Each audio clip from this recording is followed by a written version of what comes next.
Bali lumabas na nga ang unang trailer para sa Season 2 ng One Piece live action. Sa pag-uumpisa nga ng trailer makikita natin itong Going Merry sa harap ng isang napakalaking bato. Dahil nga sa kulay pula itong bato na to we assume na ito yung Red Line. At alam naman natin kung anong arc tatagos itong Straw Hat Pirate sa Red Line. During nga yan sa Reverse Mountain arc. Makikita rin naman natin to sa dulo ng trailer kung saan sa pagpasok nila Luffy sa Reverse Mountain merong sasalubong sa kanilang napakalaking balyena. Itong balyena nga na to si Laboon. So we all know na sa loob ng katawan ni Laboon mag-uumpisa itong paglalakbay nila Luffy sa Grand Line. Kaya malamang ito yung scene kung saan lulunukin ni Laboon itong Going Merry. At dahil nga sa nagtapos sa Arlong Park arc yung Season 1 at kinumpirma na yung coverage ng Season 2,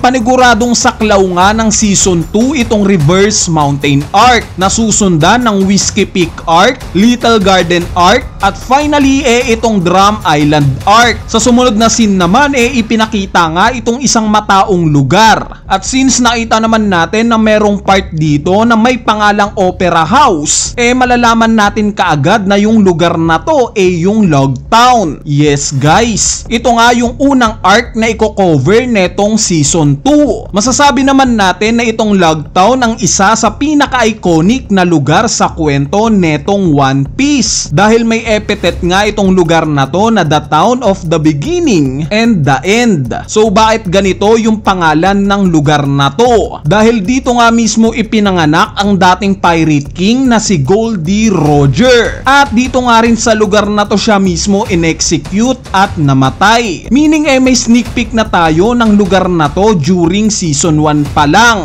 Since ipinakita nga yung pag-execute kay Goldie Roger. Ipapakita nga rin later on sa trailer yung platform na to na tinitignan ni Luffy. Speaking of Goldie Roger, nalaman nga natin itong pangalan na to later on na sa kwento. Dahil alam naman natin na ang pagkakakilala kay Roger ng mga tao Gold Roger. At mapapansin nga natin yan sa banner na makikita natin sa scene na to. Hindi nga nakahiwalay itong D ni Roger. Sineselebrate nga ng Marines itong 22nd anniversary ni Gold Roger. Sa sumunod na scene naman ipinakita ngang naglalakad sa halamanan itong sila Zoro at Sanji, which is most likely na ito yung isla ng Little Garden. Pareha sa scene na to ni Sanji pati na itong pagtalon ni Luffy. Sumunod dito na nga natin nakita yung Cactus Island. Meaning ito na yung pag-uumpisa ng Whiskey Peak arc. Ipinakita nga rin sa atin itong loob ng bayan ng Whiskey Peak.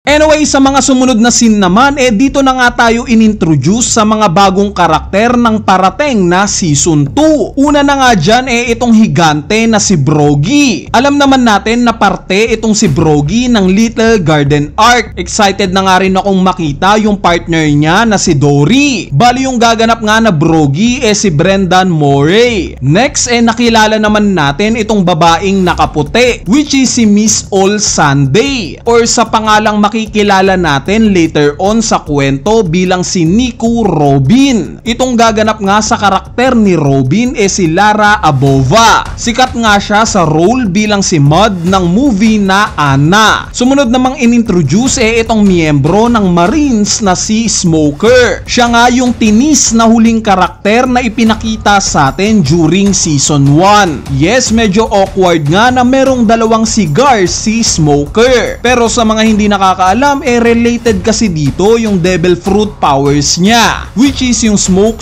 Fruit. Isa nga itong Lugia type na Devil Fruit kung saan nagagawang usok ni Smoker itong buong katawan niya. Ang gaganap nga sa role ni Smoker itong si Callum Kerr. Sumunod namang inintroduce itong medyo controversial sa mata ng mga fans na si Miss Wednesday, or sa later on na makikilala natin as si Princess Vivi. Nasabi ko nga medyo medyo controversial dahil napakarami nga ang nagtataka kung bakit daw dark-skinned itong kinast na karakter bilang si Vivi. So para sa akin nga sakto lang naman ito. Since yung logic nga dito alam naman nating prinsesa itong si Vivi ng Alabasta. At ano ba ang concept ng lugar netong Alabasta? Diba maraming disyerto dito? In fact during SBS Volume 17 nga ni-reveal ni Oda na inspired daw itong Alabasta sa bansang Egypt. Kaya naman kung white-skinned nga ang ikakast as Vivi,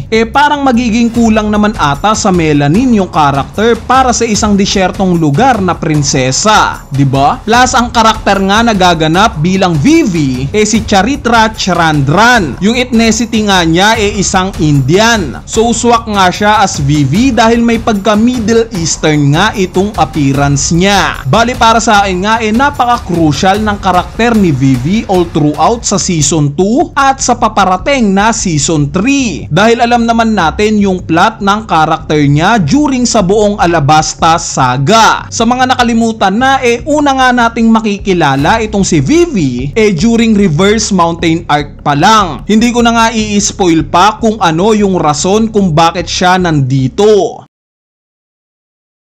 Bali sa sumunod na scene nga sa trailer nakakuha tayo ng close-up shot sa mga espada netong si Zoro. Kung mapapansin nyo tatlo na nga ito ulit. Kung matatandaan nyo yung dalawang unnamed sword ni Zoro nasira ni Mihawk during Baratie arc. At during Logtown arc nga dito niya na ma-acquire itong dalawa niyang bagong espada. Meaning ito na yon, itong Yubashiri at Sandai Kitetsu. Itong isa nga yung Wado Ichimonji pa rin. Itong scene nga kung saan nakikipaglaban itong buong Straw Hat Pirates sa isang carnival I assume na dito yan mangyayari sa episode ng Logtown arc. Since yung kalaban nga dito ni Nami yung payat na si Alvida. At alam naman natin na magkakaroon ng alyansa itong sila Buggy at Alvida during Logtown arc. Kaya malamang sa Logtown ginaganap itong labanan na to. Kaya naman asahan natin na yung karakter ni Buggy makikita pa rin natin ngayong Season 2. At syempre as I said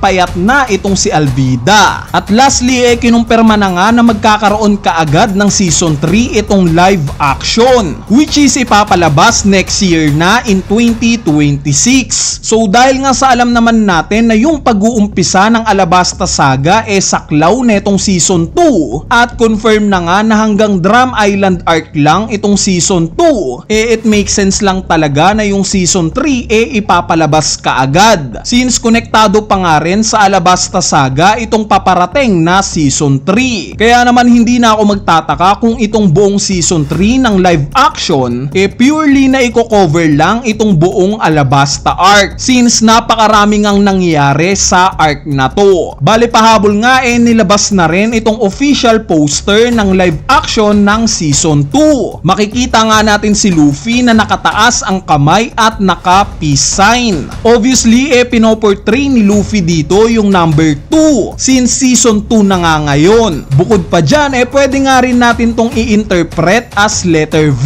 which is sumasalamin sa unang letter ng pangalan ni Vivi. At pwede nga rin natin tong i-interpret as number 5 in Roman numeral since letter V nga yung number 5 in Roman numeral. So bakit number 5? Dahil sa season nga na to natin makikilala ang ikalimang miyembro ng Straw Hat Pirates na ni-reveal na early on, which is yung doktor ng Straw Hat Pirates na si Chopper. Anyway, ayan na nga yung mga detalye sa ni-reveal na trailer na itong paparating na One Piece live action Season 2. Once na lumabas na nga yung buong episodes asahan nyo na tatalakayin din natin ito. So yun lang, peace!